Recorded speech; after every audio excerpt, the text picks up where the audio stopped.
I would just comment and put on the record that North Attleboro has always been in the lead on this process. We were not a community that avoided testing. We sought it out early to identify where the potential issues were so we could begin formulating and taking plans. And I think in the comments that you'll hear this evening from Mark, he'll show you that that will pay out for us in dividends as we go forward in putting a solution into place. A little bit of information on PFAS, what it is, what the EPA and state are doing about it, and what the town of North Attleboro is doing about it. PFAS, it's a man-made chemical. It's a combination of carbon and fluorine. They have short and long strands. They were used in firefighting foams, stain-resistant products, industrial processes. They're actually in most of the products that people use, as well as they've gotten into both the drinking water and the wastewater. And they also bioaccumulate in organisms. So fish that eat plankton that have PFAS in it will bioaccumulate.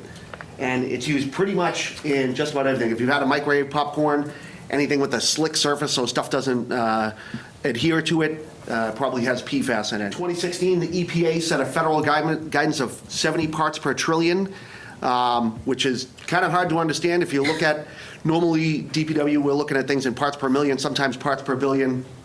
If you look at parts per million, that's 1 inch over 16 miles. If you look at parts per billion, that's 1 inch over 16,000 miles.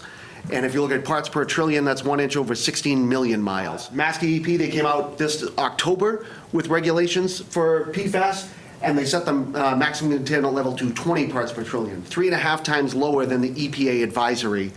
And their rationale was they believe when the EPA finally comes out with a rule on this, that they'll be probably half or lower than what the current advisory is. There's been no sudden change to the drinking water in North Attleboro or these other communities that it's hit. It's really the standards have changed on how to address it. There are 60 communities that have been affected by PFAS in Massachusetts so far. Communities around us, Foxborough, Easton, Bellingham, Mansfield, and Attleboro, have all exceeded the 20 parts per trillion MCM. Our next steps, as I mentioned, our Adamsdale well is just about ready to go out to construction.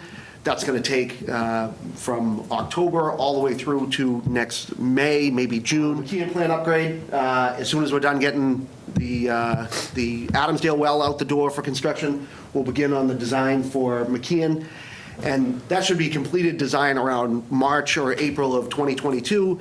And then as soon as we're ready to wrap up and turn on Adamsdale, we'll turn McKeon on. Again, another thing that we're working on, sensitive subgroups, pregnant nursing mothers, infants, and compromised immune systems, either naturally or artificially compromised for cancer treatment or things like that. We're asking those residents, we're working on building a kiosk at Whiting Street so you can come and fill up with ultra pure water. We're getting a process that uses reverse osmosis and granule activated carbon at the plant so people can fill up there. But in the meantime, those sensitive subgroups, we've been telling them that they can purchase bottled water and save the receipts, and we'll have an abatement process for them through their water bill moving forward. Where can people go to get more information if they wanted to read about it, learn about it? What are some of the resources there? Our website has a link to our water quality page, which has actually our water quality information, but also there's a lot of information on PFAS for not only our customers, but private wells as well. We have information about private wells in there. How do these regulations affect the people that live in North Attleboro, specifically down in Mendon Road with the old O'Malley Estates, their private water system? That's an excellent question. They are actually under the same premise we are, but the testing and reporting are lagging behind by 6 months. So they have to test in October, and they'll have to report in November on their drinking water over there.